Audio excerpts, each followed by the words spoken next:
Well, I'm actually primarily a trade unionist and have been involved with the trade union movement for last 30 years. And in some sense, that's my primary work. But I also been working with social movements and human rights movement and a larger involved in the social and political movement of my state and the labor movement.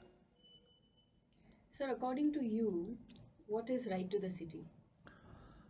According to me, the right to city is about people really finding a city where they can live and enjoy their life. And in certain sense, who constitutes the city? The majority are the working people who constitute the city.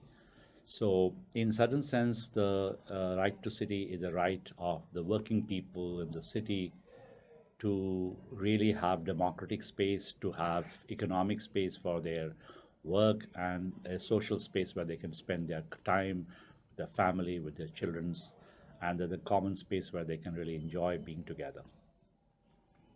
So the second question is, what is the single most issue of injustice that you see in your city?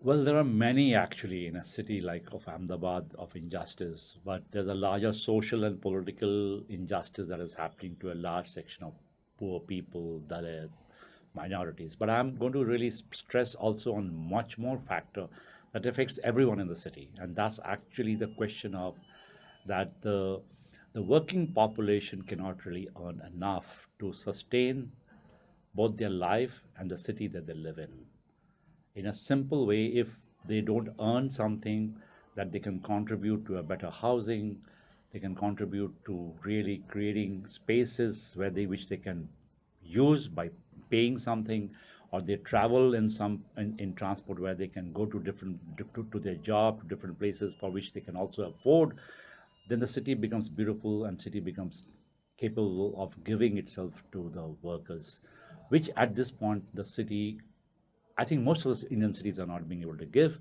and so is also my city. And what do you think can be done to build a campaign or a movement on the theme right to the city? There are, I think we still have to work this out in a deeper way. But one simple thing, one core thing, two core things that at least I have in my mind is one, that a worker, the mean wage of a worker in the city should be one that they can support their independent family in a decent house, and they can go in a dignified fashion from their house to the work and come back in a public transportation system. If their wages can afford this too, beside the schooling, beside the health, and beside the food that they are talking about, or that they're consuming, then one says that they can live at least in a comfortable, in a decent way in life. That's the first core point. The second core point is that it's important to have in a city a transportation system which they feel dignified about, which they can go in different parts of the city and come and live together. That's the core point. Thank you so much, Okay? sir. Right.